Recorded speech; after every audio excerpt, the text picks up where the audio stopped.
Okay. Hi, everyone, and welcome to Feel for Thought's first Healthy Lifestyle Seminar. This is the pilot to our new series for health and lifestyle, and it was created based on our sponsors at Projects for Life. It was inspired basically because we believe that there's no capacity to have a healthy work-life balance if you're not taking care of yourself and your health first. Okay, so I'm going to begin by introducing Andy Rustani, and then he will proceed to introduce our guest speaker, Paul Hogue.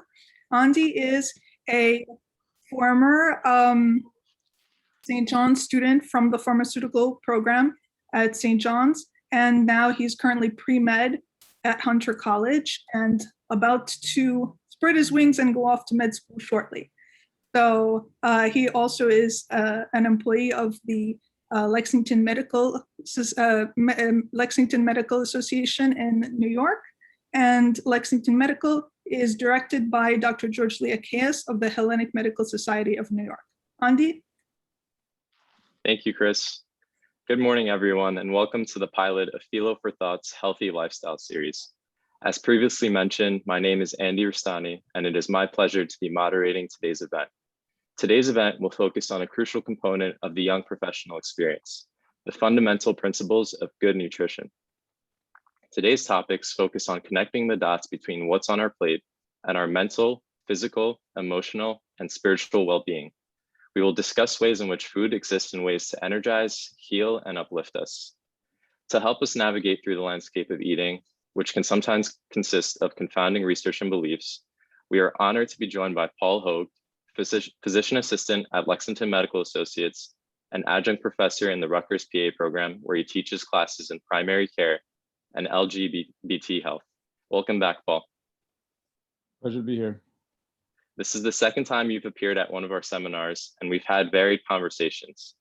One, where you spoke to our audience about the best practices to ensure our health and safety as we were emerging from the COVID lockdown. Your second time, you're here to essentially say that eating healthy doesn't necessarily have to involve deprivation, but is rather about a varied diet that is inclusive. Let's start with a quick overview of how daily diet connects with daily lifestyle and activity. What can enjoying real, whole, fresh foods that are made using real ingredients do for us? Well, I think it's a cliche, but you are what you eat. There's a reason why it's something that's been around for a long time, because food really is medicine. And I have a lot of patients from different varying walks of life in my office, and a lot of them do struggle with energy issues and also weight and other things. And I think that a big reason why is because they just don't understand food. And it's certainly with the fast-paced Manhattan and New York City lifestyle, a lot of people have difficulty being able to, first of all, learn about nutrition and food, and also be able to nourish themselves in a way that keeps them healthy. So so I do think that helping people to understand why good, healthy food, even if it's a little bit more difficult to or time consuming to make and to prepare and to find, that can really sustain a healthy lifestyle and help them to feel well throughout the day for whatever they might be doing. Right. And in the landscape of eating, there seem to be many beliefs, and they vary from vegan, ketogenic, low fat. And personally, I've always wondered, can they all be right? It seems, however, that the all-in approach is no longer the answer.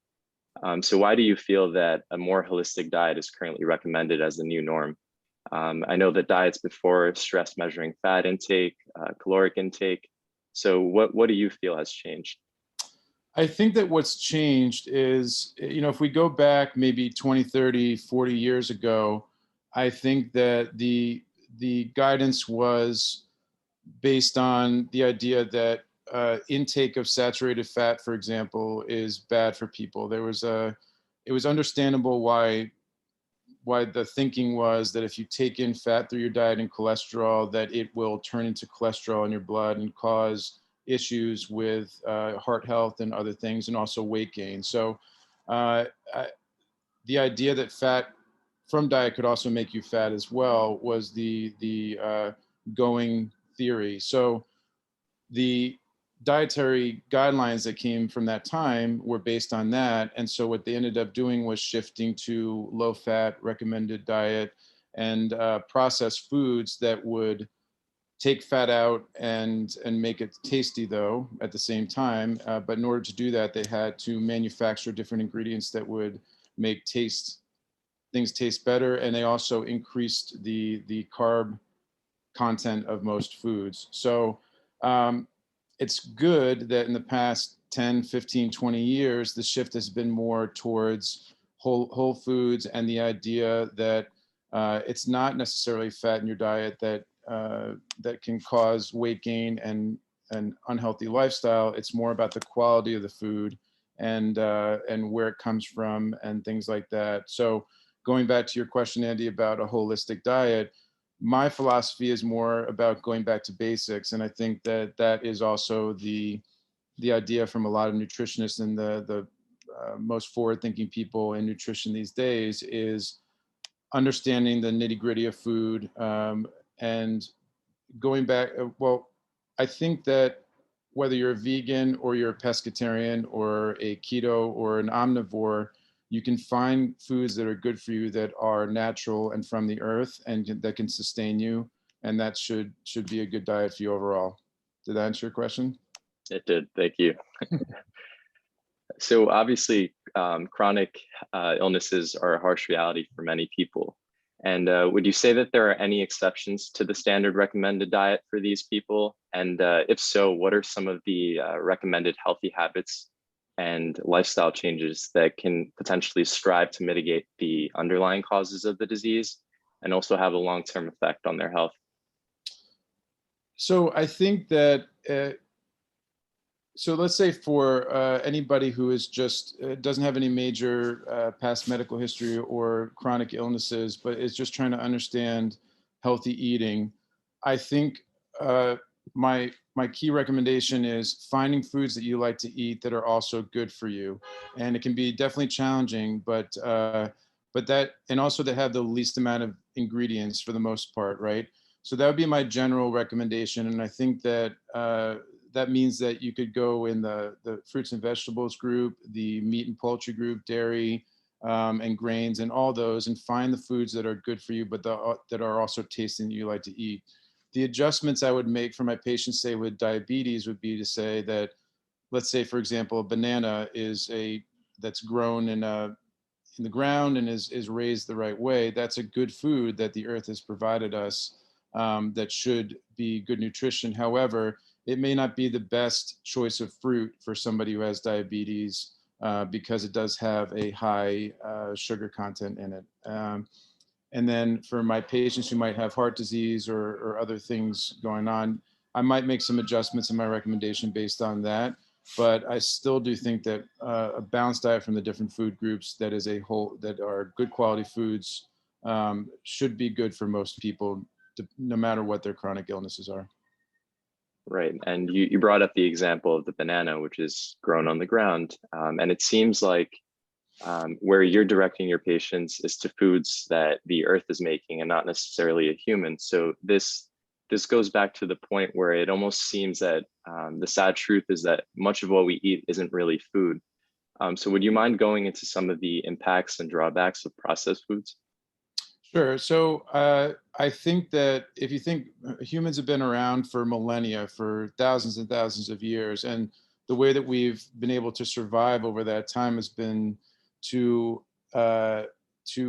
be able to nourish ourselves through what the earth provides us. And up until about, let's say 100, 150 years ago, let's say we lived in New York City, well, what food was available to us? It certainly wasn't a pear and an apple that was grown in even California or South America and sent to us over a distance. It wasn't something that was processed with, it didn't have different ingredients that would preserve something or would make it taste better, et cetera, et cetera. So over thousands and thousands of years, we evolved as humans to be able to tolerate the foods that the earth gave us. And then about 150, 100, a little bit more years ago, agricultural industry was able to make more foods that would last longer, that could travel over distances, that tasted better, et cetera, et cetera. So it's not that those foods across the board are bad for us, but evolutionarily, our bodies are just not accustomed to knowing what those foods are. And so it's not that we can't process those foods and get some nourishment from it, but if let's say I get a bag of Doritos, or if I get, a Twinkie or even a slice of bread, and I look at the ingredient list, probably many, many things on that ingredient list are things that weren't around 100 years ago. So our bodies are not really used to what those things are either. Whether that's a real problem is sort of an open question of what science is trying to figure out. But I do think that if you go by the basic theory that our bodies operate best on things that our bodies have over time been accustomed to gaining energy and fuel and nourishment from, then if a majority of our diets are not those things, it's not going to operate the best. It would be like having a car that you try to put a different type of fuel. Like, let's say you put olive oil in your car and expected it to run well. It might run okay, but if the car is used to having gasoline, it's going to be like, what is this? What do I do with it? Right. And I know one of the biggest obstacles when you go to the supermarket, for instance, is looking through the ingredients on a nutritional label. Is there anything else within a nutritional label that people should be mindful of? Should we direct our eyes to a particular spot within the label? Yes, and I think probably most people have heard recommendations where if you can't pronounce the word on a nutrition label, it's probably not good for you. Now, I can't say that 100% because there's probably some good quality ingredients that are hard to pronounce that might be okay for us to eat. But I think simplicity is the key. So if you pick up a vegetable, let's say you pick up a zucchini, there is no nutrition label on it because hopefully it's just zucchini, right? Now, the nuance in that would be, well, where did that zucchini come from? How was it raised? Where was it shipped over long distances, organic, things like that? That's a separate topic, right? But if you pick up something that's packaged, I think the best, it's most likely a better quality food for you if the ingredient list is relatively short and if you recognize all the things that are on that ingredient list. And that should be sort of a baseline key for the way that people can go about finding foods that are good for them. Beware of things like natural flavors. That's just a code word for they were able to get that past the regulators, and in order to say natural flavors, those still might not be the best things for you. I've also heard that if there are nutritional claims on a label, more often than not, it's not as healthy as you think. So I've heard that as well. That's true, and that might go towards something like if you find, let's take yogurt for example. This is something that I like to talk to my patients about. Yogurt certainly can be healthy. Now it is a processed food because you have to take all the ingredients together to put it together. It doesn't necessarily mean it's bad. I mean, butter is a processed food too, but the best butter is not that process. It just has to be manipulated to go from its base ingredients to butter, right? But taking yogurt, for example, most likely, even if it's the best quality yogurt, a low-fat yogurt, one that is 0% or 2%, is actually not going to be as good for you as a whole milk yogurt because it does have to be processed down in order to take out some of that fat, and that's going to alter the way that your body understands it. And also, it's probably not going to fill you up as much. So that would be an example. If you see claims like low fat or infused with vitamins, stuff like that, most likely that's not giving you any benefit at all. And perhaps it might not be good for you. All right. So let's move on and talk a little bit about this statistic that I once read. It said that 90% of Americans are deficient in one or more nutrients. Is there a recommended vitamin or dietary supplement that is recommended to use in order to balance out a healthy daily food regimen and maybe tune up our biochemistry? That's a good question as well. I think that there's some good debate as to whether or not supplementation with vitamins is something that's good for people. In my practice, we do test people for different nutrients from time to time. And to be fair, we sometimes do find people who are deficient in certain nutrients, most commonly vitamin D, B12, things like that. What I will say, though, is that for the most part, most people's bodies are able to regulate their nutrient intake if a person has a relatively well-balanced diet. And people who are vegan, for example, most people who are vegan know how to get their essential amino acids and their nutrients without having to overly supplement outside of that. So my personal basic guideline is if you can get your nutrients, your vitamins through your food, you don't need to supplement them otherwise with a pill, for example, because you do have to think of those pills.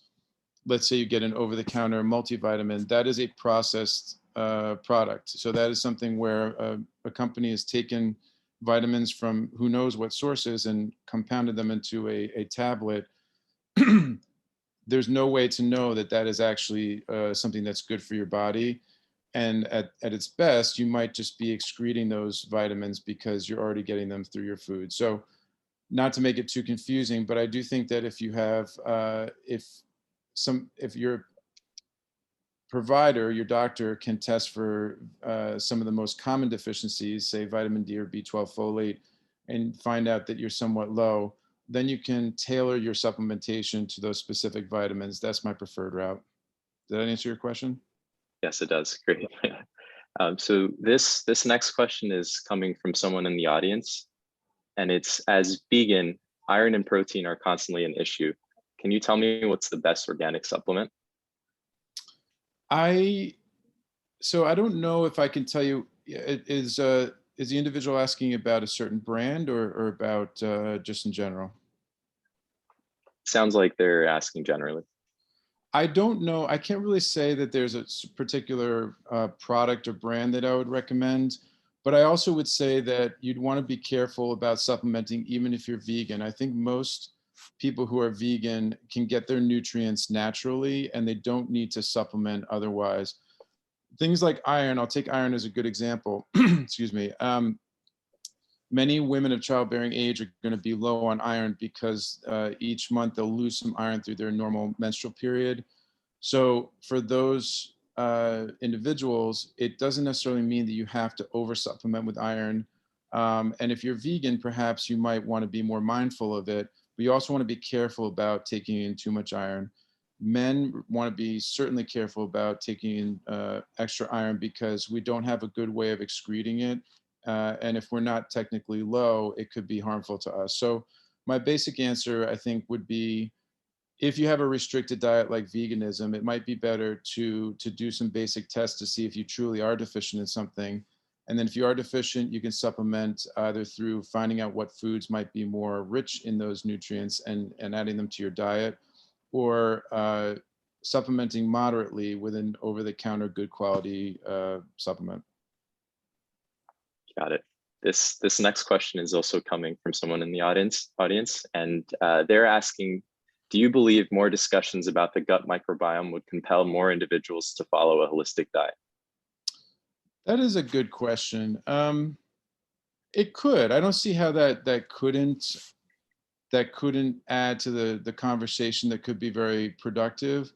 I guess the question, the gut microbiome is tremendously complex. I think there's probably billions, if not trillions, of good bacteria that we need in order to live. So dissecting that down is likely difficult, but I do think that, again, going back to evolutionary ways, we've been around for millennia. Our guts have evolved to tolerate things that the earth gives us. And if people go back to basics, their gut health should be relatively healthy. If we eat good quality organic food that is grown locally, we should be able to tolerate that well, and it should be good for our guts. I think people's guts get thrown off when we eat things that are processed that might have pesticides that our bodies just don't recognize. And some of the ingredients in some foods that are processed could be harmful to the healthy bacteria in our gut and set things into a bad cycle, let's put it that way. Right. And how do you believe the gut microbiome directly influences our health? Well, it's the way that so remember, food is our fuel, right? So it's like cars, you put gas into the gas tank and it uses it to run the engine. And the the way that our guts are able to process the food we take in order to convert it into energy and the building blocks of our bodies, it re, our gut crucially relies on a healthy microbiome in our gut in order to do that. If we had no bacteria in our gut, or we didn't have good bacteria in our gut, food would not convert into energy and the other things that we need for our lives. So uh, I think I'm answering your question. So, but crucially, having those healthy bacteria there is what allows us to live. Right. It's a balance between the good and bad. Yes. Correct? Yeah. Yeah, right. And there's not frequently bad bacteria in our gut. Let's put it that way. Our bodies usually will let us know if there's bad bacteria there, and sometimes it's just from eating something wrong, and we have an acute illness for a few days. But our body tells us that there's something bad there by having symptoms like vomiting and nausea, etc. So most of the time, the bacteria that's in our gut is the good type. Great. This goes to a discussion we had at the office yesterday. So I've personally always struggled to put on weight. Are there things a person should do differently if they're trying to maintain versus losing weight or muscle mass? And how do you think a person's age, gender, or level of activity factor into the type of diet or exercise that might be recommended? Another good question. So I think that the first thing that people have to keep in mind is what your body type is. So Andy and I were talking yesterday about body types. Do you mind if I mention what your and my body type is? Is that okay, Andy? Yeah, perfectly fine. So there's three basic body types. There's an ectomorph, endomorph, and mesomorph. And the reason why it's important to keep that in mind as a first thought when talking about weight gain, loss, whether it's muscle or fat, is that people's frames are truly different. And I will usually use the analogy of an American football team with my patients. And you can analogize that to female or male body and different people from different countries or cultures. But if you know generally about American football, you know that you have the big stocky offensive linemen and linebackers. Those are the big guys who are built like brick walls, right? You have the skinny wide receivers who are fast and lean, and then you have, say, the quarterback who is somewhere in between. So starting with body type is very important because here's the example I use, and you're going to stop me if I'm meandering too much. But I'm 6'3". I weigh about 190 pounds, right? My older brother's 6'5". He weighs about 170, 175, and it's always been that way between him and I. We're about 14 months apart, but in high school, in college, he always weighed about 15, 20 pounds less than me. His brother-in-law is about 5'10", 5'11", 6 feet, and probably has weighed like around 230, 250 in his life. Okay. But if I put all of us on the football team, I'd probably be the quarterback. My brother would be the skinny wide receiver, and his brother-in-law would be the center and the offensive line. And we'd all be at healthy weights, even though my brother's the tallest but least heavy, and his brother-in-law is the shortest but most heavy. Okay. So, but that's because we all have different frames, and we have to use that as the first point of reference. And it's important because my brother, who is like you, Andy, and actually his name is Andrew too, he could eat anything he wanted to when he was in high school and in his 20s, and he wouldn't put on, he could eat McDonald's all day. He wouldn't put on a single bit of fat. But if he went to the weight room, he would have a difficult time putting muscle mass on because his frame is built for lean muscle. His brother-in-law, he kind of did a yo-yo throughout his life. So he could put on a lot of pounds if he didn't watch what he ate, but he knew how to take it off, let's say if he wanted to prepare for a wedding or something else like that. He just knew his body, and it would go quickly up and down. Same thing if he went to the gym, he could put on a lot of muscle mass because his frame would hold more muscle. But if he went away from the gym, he might lose a lot of that. And then I would be somewhere in between where, it was a little bit of both. So when we're talking to patients about weight gain, whether it's muscle weight gain or loss or fat weight gain or loss, starting with the body and knowing what frame they are helps to give a reference for healthy expectations. And that's why I don't like the BMI, which might be a question you might have later, because it doesn't tell me where the weight is coming from.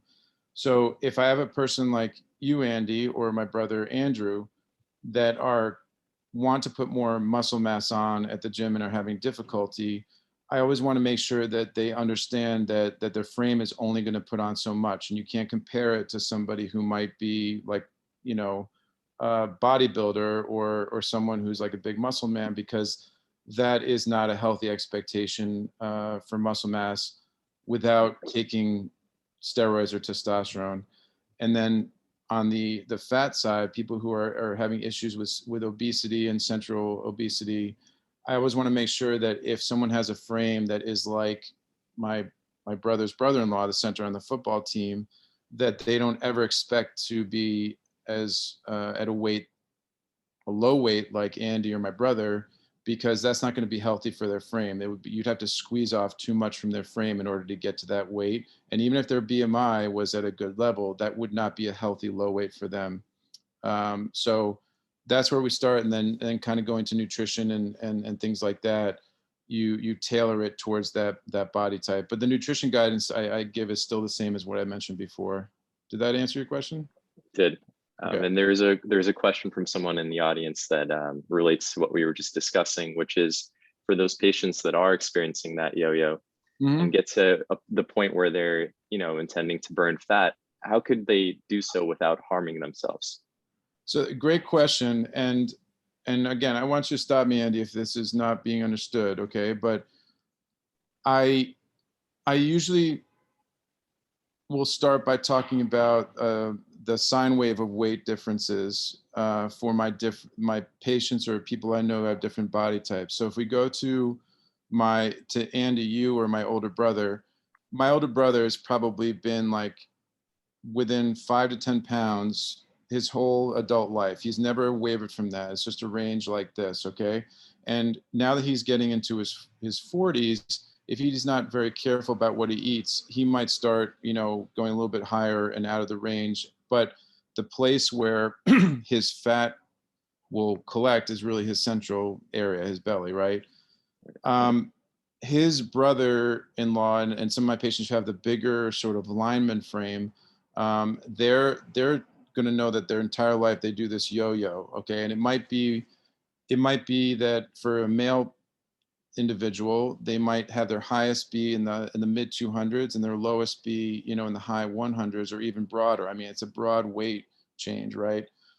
There's nothing I'm ever going to be able to do that's going to change their body type. And so my heavier patients with a stockier frame, they're always going to be in more of a broad sine wave. But my goal with them, if they're having difficulty with finding a happy balance, is to get them from going from a sine wave like this more to something that's a little bit more manageable, okay? And the way that I do that is first by trying to identify what a healthy goal weight is on the low end, because I don't want them to push themselves to an unhealthy low weight. And then go back to my initial conversation during this session, which was helping them understand food and helping them understand the nuance in food and helping them to find foods that they like to eat that are good for them. And that'll help to modify that sine wave so that they might have some ups and downs depending on how much exercise they do or what they eat, but they should be able to understand better what keeps the weight off the middle, which is the most important weight loss. Right, thank you. Welcome. So the next question is also coming from the audience. So the vast majority of us are college students, and so we obviously experience some harsh financial realities at times. So this question pertains to within your field right now, do you anticipate any future pushes for more affordable access to organic foods? I do. That's an excellent question. And I do. And I think it's already happening. I don't know all the policy details, but let's say if you go, I was at the Union Square farmers market last Saturday. I typically go a few times a month. And as opposed to years ago, they are now accepting EBT. There's a station at most farmers markets, I think all farmers markets in New York City, where if you have financial hardship and you are on governmentally supported food, they used to call them food stamps, right? But now I think it's Right. called EBT. You can go to a farmer's market and you can use your EBT to buy food at that farmer's market. So I don't know how they convert it to whatever cash you use for it, but that's one example of how I think that governments are trying to support healthy eating by bringing access for people. Now, if you're a college student, you might not be on EBT. You might have a difficult time. I mean, that might not be something that you can do, but it doesn't mean that you can't make healthy choices and within your budget. And I've been a very poor college student before as well, and finding foods that are good for you that you can eat. And whether it's at a farmer's market or a good quality grocery, probably, let's just put it this way, the price of a McDonald's value meal is still probably over $10, right? You could most likely use that $10 to buy a lot of ingredients for good quality food that you could eat. So I'll give you an example, if you don't mind. I made lentil soup this week. I bought like a whole 2 pounds of lentils, probably cost $2. I bought some fresh produce at the farmer's market last weekend. It probably in total cost me $10 maybe. And altogether that I made a meal that will last all week, you know. So I guess it's first understanding that it is possible to stay within a budget and eat well. It's just, again, learning about which foods are good for you and having access, which sometimes is difficult. The other challenge as far as college students goes is I didn't have a stove in my dorm, you know, so being able to cook good quality foods is a challenge, and that I can't solve. But I think with some Right. creativity and learning about things, college students should be able to eat well within their budget. Yeah, I definitely agree that it's an active effort. Like you have to go out and want to make it happen. And I'll say that one of the challenges when I was in college is that I had a meal plan. I went to the cafeteria and it was like anything that I wanted to eat, I could. And there certainly are some very tasty things there. So the good thing about being in college, I think, is you have some leeway because as you get older, you know, it's more difficult to manage weight. So enjoy it while you can, I suppose, but it is a good time to start learning about healthy choices, even if they're prepared for you at a cafeteria. Thank you, Paul. So this next question goes back to the question before, which was, is BMI different for women? So is the scale that's used for men at all altered when it's with respect to women? You know, that's another good question. I'm going to be honest that I'd have to refresh my memory on whether the actual calculation they use is different for men or women, because I do think that it might be slightly different.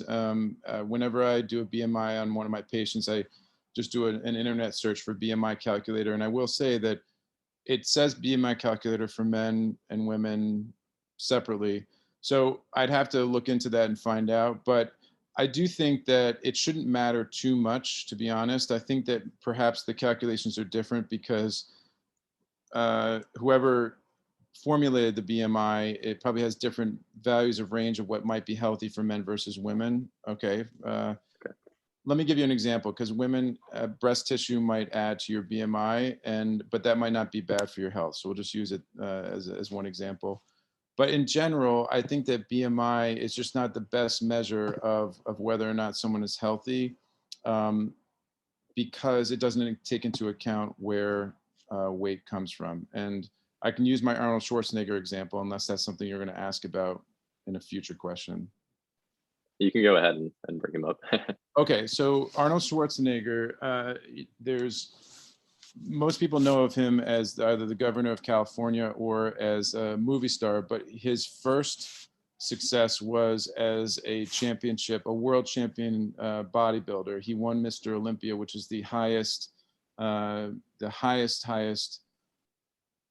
prize you can get in bodybuilding in the mid 70s. So there's a documentary about him, and I've seen it a few times from 1975, and I believe that it quoted his weight as being about 250 pounds, and he was 6'2". So yesterday, Andy and I, when we were in the office, we plugged that into a BMI calculator, and his BMI was something like 33.1. Now that's technically obese. If you just said I have a patient who's 6'2" and 250 pounds, I haven't seen the person before, and I plug it into the calculator, it says obese. And if I don't think outside the box about the context of everything, I might say that person needs to work out, they need to exercise, need to change their diet and eating.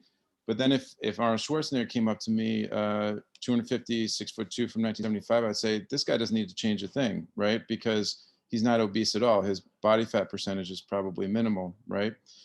I had a patient yesterday who was 6 feet tall and 237 pounds. And coincidentally, when we plugged that into the BMI calculator, it was the same BMI as 1975 Arnold Schwarzenegger. But this guy was, he was a stocky build, so he was like the center on the football team, but he was certainly more out of shape than Arnold Schwarzenegger, but not terribly so. He did have some central obesity, but basically he had some work to do on his diet. So that's why I think it's important that the BMI can be a baseline guideline, but you have to take the individual into context, and it could go with a female patient as well. There could be a female patient who is a bodybuilder as well, who does a lot of exercise, or who might be on a crew team or something else like that, or might have larger breast tissue, but otherwise is healthy. And you have to take the where the weight comes from into account before you make any large decisions on their health. Yeah, there seem to be so many different factors going into the calculation of BMI. Yep. So this next question is coming from the director of Mediterranean Diet in Crete. So we are a Hellenic initiative. Mm-hmm. So he's not currently on the Zoom, but he wanted to know if you could mention the Mediterranean diet and how healthy eating a balanced diet and how healthy it is eating a Mediterranean diet. I think in a broad sense, I think the Mediterranean diet is a good diet to follow or to have as a big part of your of healthy eating. There's way more nuance to it than that, though, of course, because I could say that part of a Mediterranean diet might be lots of different types of breads that you might eat in those countries or from those diets. And if you skewed it more towards heavy carbs on something, or let's say, sweets and things like that, then I don't know that would be as healthy. But I do think that the general basis of a Mediterranean diet, which is good whole foods, healthy fats, fruits and vegetables that have really good good fats like olives in them, and a variety of different foods and fish and things like that, is a very good guideline, and it's very healthy. The nuance also comes, though, into knowing where your food comes from. So one example I often give is that it's well known in some circles, but maybe not in all, that a lot of the olive oil that's imported to the United States from Europe is not actually olive oil. A lot of it is they mix different oils in it, they sell it as olive oil, and it somehow gets through. So that's one good example of, if you are an American, you want to follow a good Mediterranean diet, fantastic. But make sure you know where your food is coming from. Make sure you know the details behind it, so you know that you're actually getting what you think you're getting. So you previously brought up the carbohydrates as part of the diet. Mm-hmm. So the low carb diet exists, but does this mean that you're avoiding fruits or only starchy foods? Where is the distinction? I think that my personal philosophy is not going extreme in anything. So I do understand why, for example, a keto diet might be a healthier diet for some people, but I do think that long term it is a little bit too extreme as well. You need to have balance from the different food groups. And again, going back to my main thesis and premise, that the earth has provided us with all these different types of foods in order to nourish ourselves. If we're able to get nutrients from each food group over time, that's probably the ideal thing for us. So if we are only going keto, it's almost like we're not omnivores anymore, and that might not be the best for us. And carbohydrates are important too. It's not that they might not be the best thing for everybody to have all the time, but it's balancing in and out. So But complex carbohydrates, ones that are overly processed, are most likely going to be the ones that are not as good for us. And the nuance, for example, I use an example with bananas. It's not that bananas are not good for us; those include carbohydrates, but it might be better to balance it out with berries and grapes and some other things that are in that realm. It'll give us carbohydrates without spiking our blood sugar, insulin, and hunger. Okay. Okay. And as someone who, is eating a balanced diet, I think it's also still important to acknowledge that the COVID-19 pandemic remains a leading challenge. So can that balanced diet really boost your immune system and ensure that your body's in a proper state to defend itself against the virus? I do think so, and I think it goes back to you are what you eat. So our bodies, we have again survived as a species over hundreds and thousands of years to be able to make it through pandemics, make it through illnesses, and typically the people who are able to survive and be more healthy are folks who have been eating well and been nourishing their bodies in a way that keeps their immune system strong, keeps their bodies strong. Um, if you I found in my patients that people who don't keep an eye on what they eat and who are out of shape and who just eat a lot of processed foods, right? Their bodies are more inflamed and they're more likely to get sick. Let's put it that way. Okay, so I don't have an exact way of sort of quantifying that. I just know that most of the patients who've gotten sicker with COVID over the past year have been people who've had chronic diseases who just aren't keeping their bodies in shape, and their bodies respond to a foreign invader, which would be COVID, by not being able to handle it as well. That's your question? Yes. Okay. This is my last question, and we'll wait and see if the audience has any remaining questions. But obviously, as young professionals, we're always determined to show up for our work in the world, and we have a desire to fulfill all these dreams that we have for ourselves. So what are your recommendations for where to start with a new diet? And can you explain the impact of that diet on increased levels of energy and focus? Sure. I think the best place to start is again, first by learning about food and nutrition. And it's a very complex thing. There's a book that I read, Andy knows about, but I typically like to recommend to my patients. And it's written by a doctor, and I read it on vacation a few years ago. And I like the outline because he just goes into the different food groups and really gets into the nitty gritty of the good, the bad, and the neutral. So I think for busy young professionals who are starting out, and let's say you feel like your diet is not ideal, first step is learning about which foods are good, bad, and neutral. And then I think a real key is giving yourself some leeway. I feel that people are bound to not succeed if they try to go make big changes all of a sudden, and especially if it's a change that is not satisfying to them. So if you are used to having a wide variety of foods that you eat, and then you go on to what's the name of that 30-day diet? There's do you know what I'm talking about, Andy? Somebody here Actually, knows. not sure. The Whole 30, I think that's what it's called. But I've known some people in my life. I know some people in my life and patients who say like January 1st, they go on this very restrictive diet where I think there's like a few shakes you have a day, and then you're very restricted when you eat. They do it for 30 days. They lose a lot of weight, but they can't maintain that. There's no way that you're going to do that forever. In some of those people, they end up just yo-yoing back to their old habits, and it's almost like not worth the month of doing that diet. So if young professionals or anybody who's trying to change their diet wants to have more success, I think gradually finding the foods that you like to eat that are also good for you is a big key, and giving yourself some leeway in the change over time so that you can gradually move to a healthier level of eating that you continue to enjoy doing. Okay, so hopefully that makes sense to everybody. And I also think it's very crucial that you have your cake and eat it too, literally. So, this book that I recommend to my patients, the author will say, don't ever eat ice cream, it's poison, don't drink beer, things like that.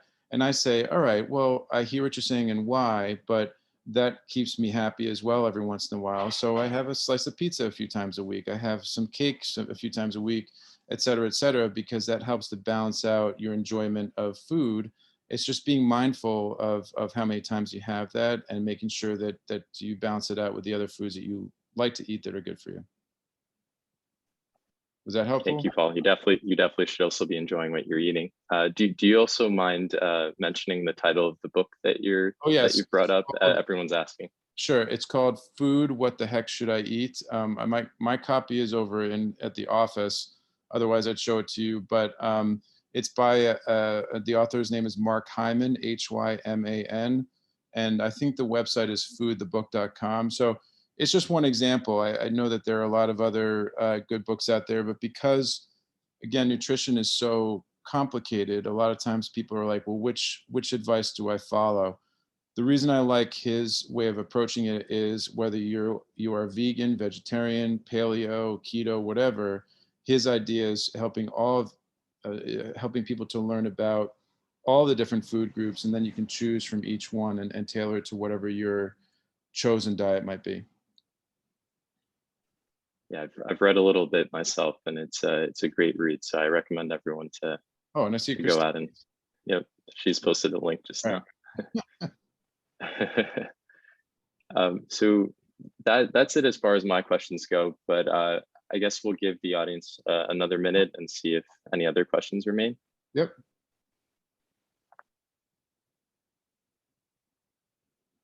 Do you want me to take a look at the chats here, or do you want to let me know, Andy? Yeah, just looking through them right now. So what is the recommendation for those with pre-existing conditions such as diabetes? I think it's honestly the same. I think with people with diabetes, it really depends on how bad it is. Let's put it this way. Let's take one example would be somebody who comes in and doesn't even know that they have diabetes, and I've had a few of these patients. They come in and it's their first time to a doctor in a while. We do their labs and we find out they're terribly diabetic. I mean, their sugar levels are kind of way out of whack.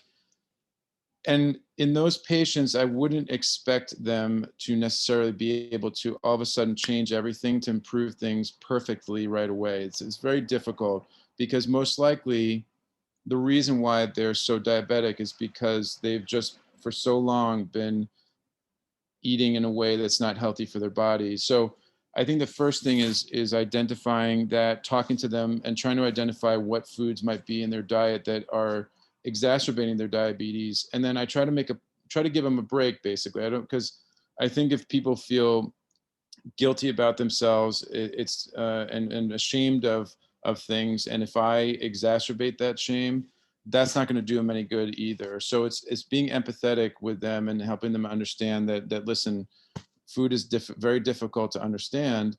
And then I talk to them about ways that they can gradually, as we were discussing in the last question, gradually change their diet to a more healthy way, while understanding that they might not be able to do it all at once. So it's okay. Keep some of those foods that you're used to eating in so you can feel satisfied and not like the rug has been pulled out from under you, but start to gradually shift it in a certain direction so that hopefully over a year, over time, people will be still enjoying the diets that they eat, but it'll be better for their diabetes, But basically, it's usually processed foods, carbs that really affect people's sugar levels.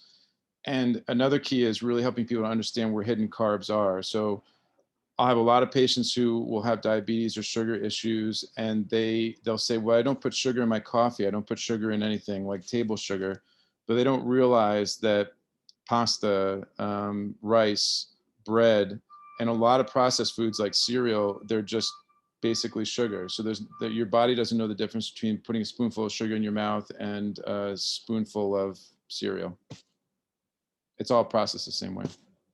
Right, and I know you mentioned, having the empathetic approach with some of your patients, and for those patients who are, maybe not buying into the process, how would you deal with those patients? They're essentially being resistant to changing their diets and lifestyles in spite of your recommendations.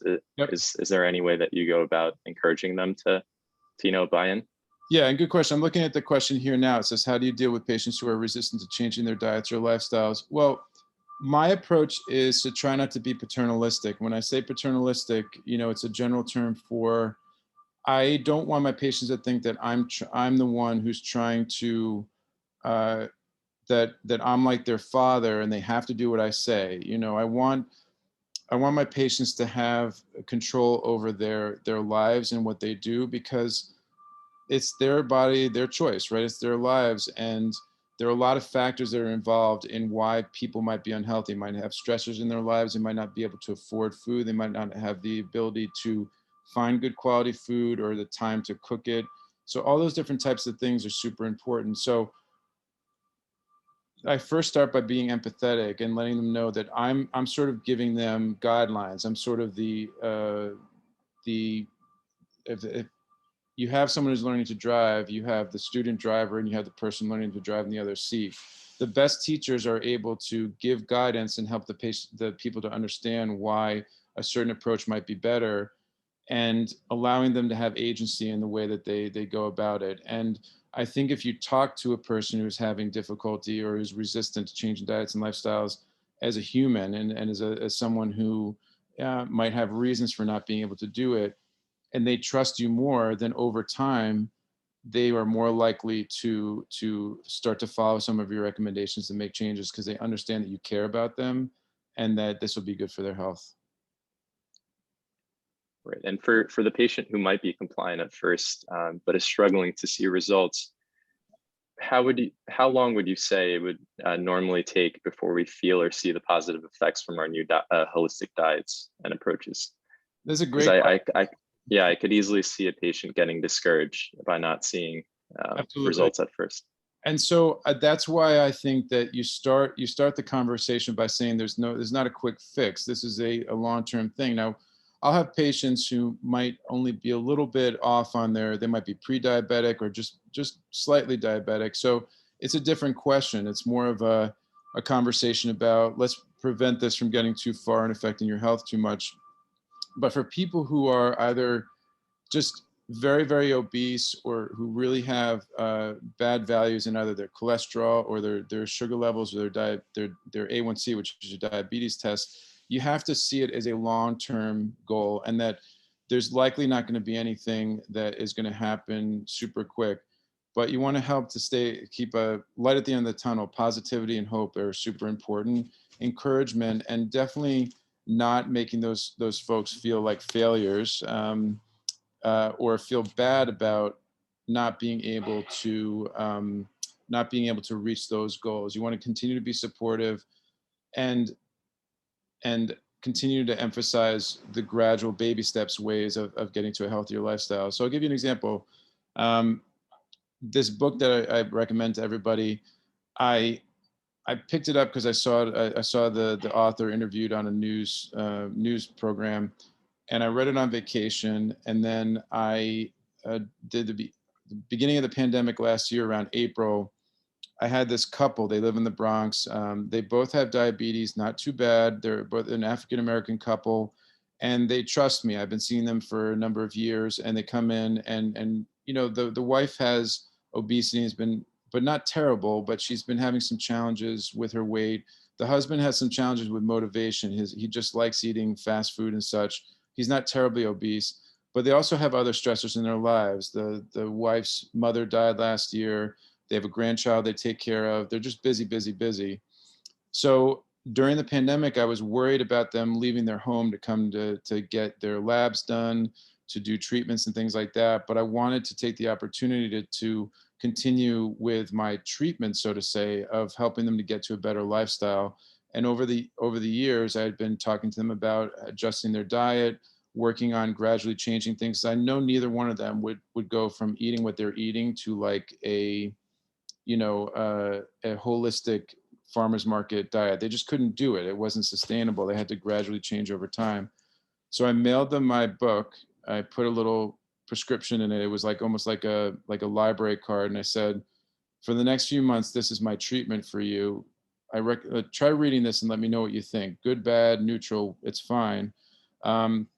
Because I certainly could have given them more medication for their different illnesses. I certainly could have given them a hard time for not losing weight, but I just knew that they didn't understand food. And in their time when they could be at home, I said, well, this will be, I could talk to them for hours about nutrition, but this would be a way for them to gradually understand what parts of their diet are really not working for them, and start to adjust to things that they will be satisfied from and they can understand. And then next time I see them, we can have a conversation about that.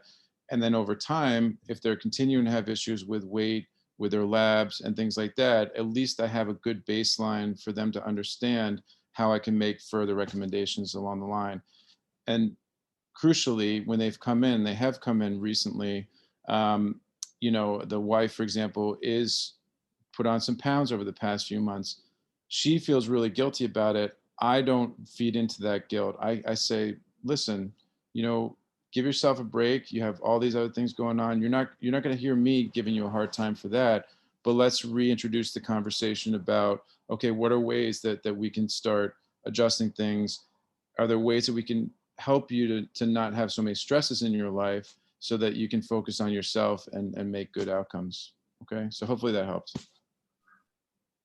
And I think one last point, and I was reading about this, Dr. Hyman stressed it throughout his book, was the importance of cooking at home. So it all starting in the kitchen.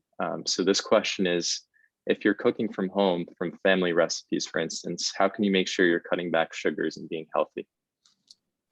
Very excellent question. Excellent question. So I think the awesome thing about cooking from home and cooking your own food is you know what you're putting in it for the most part. Okay, now if I get like flour, if I get another ingredient, I might have to check the ingredient label to see, well, what is actually in this, where did it come from?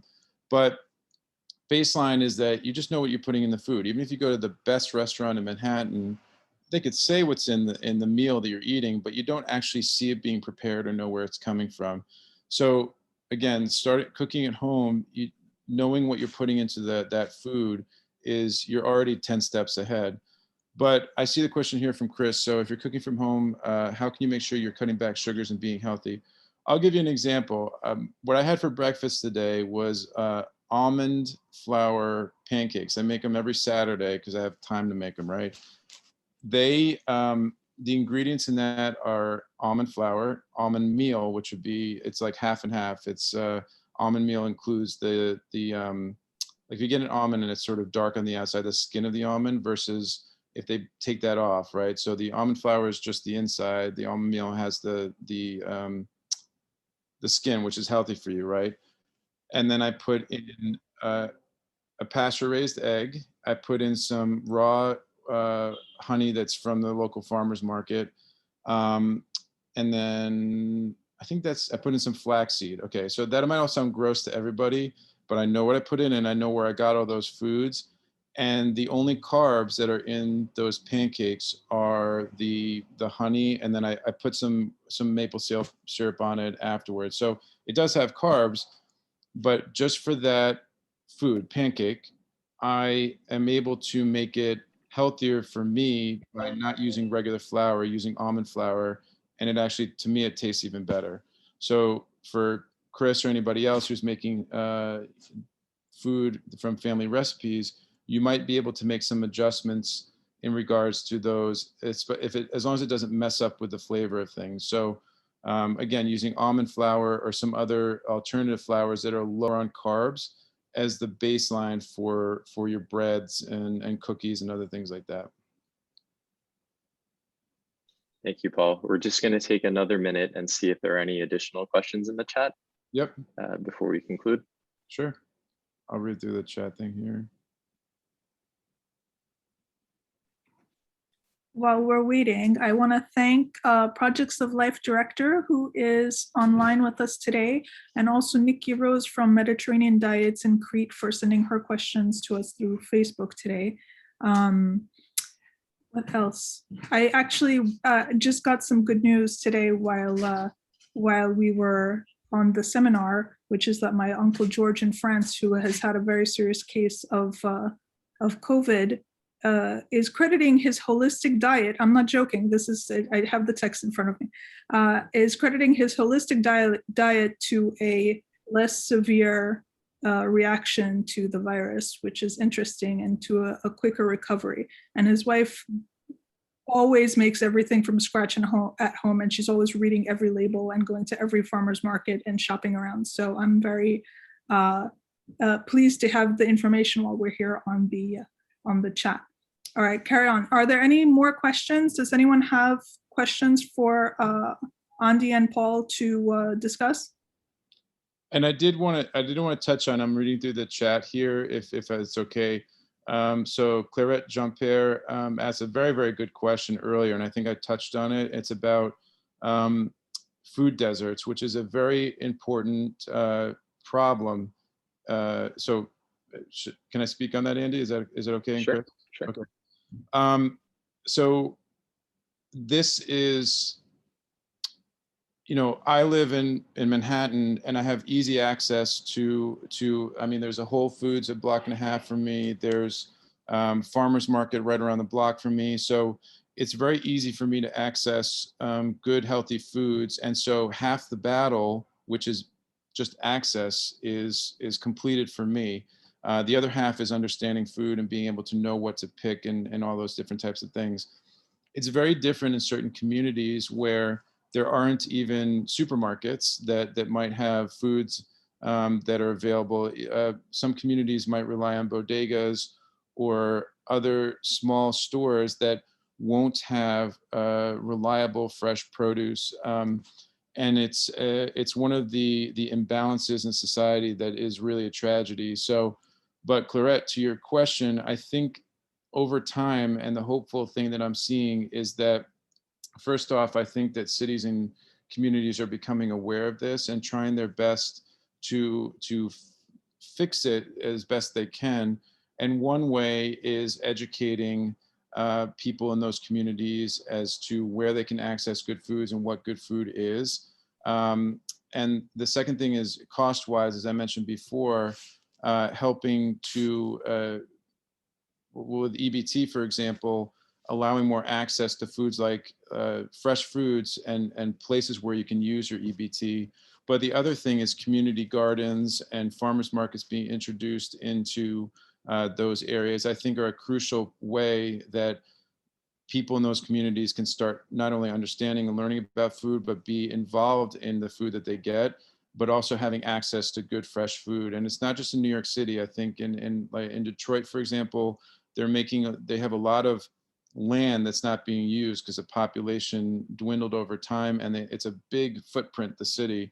So I know in places like Detroit, they're turning empty lots into community gardens where they can both teach the community about food and how to garden their own food, and also provide local access to food like that. So I'm hopeful about that. And I think anybody who's in the discussion here who wants to get involved in that, I think that would be a really wonderful civic duty. So hopefully that answered that question a little bit better. Thank you, Paul. Mm-hmm. And Forks Over Knives is another good documentary, or Food Inc. is another good documentary too. Right, Chris just posted the link. So I don't see any other questions at this time. So again, Paul, I want to thank you for joining us today. I think I can speak for everyone when I say I really enjoyed our talk, and how you're just able to, lay out the steps that you think people can actually take to and move forward to when it comes to eating healthy. So thanks again for being with us. Very welcome, everybody. And before we go, just a friendly reminder that our annual spring symposium is coming up on Saturday, May 15th. And so we'll take a moment right now to watch a save the date video. We'll also be including the link to the event page in the chat. So free early bird registration ends on May 1st, which we strongly encourage. And late registration ends on May 10th. The symposium will be our last event of the season, and seminars will resume again in the fall. So we'll just play the video now.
Was everyone able to see that video? I think we didn't have the volume on, but otherwise, yeah. Okay.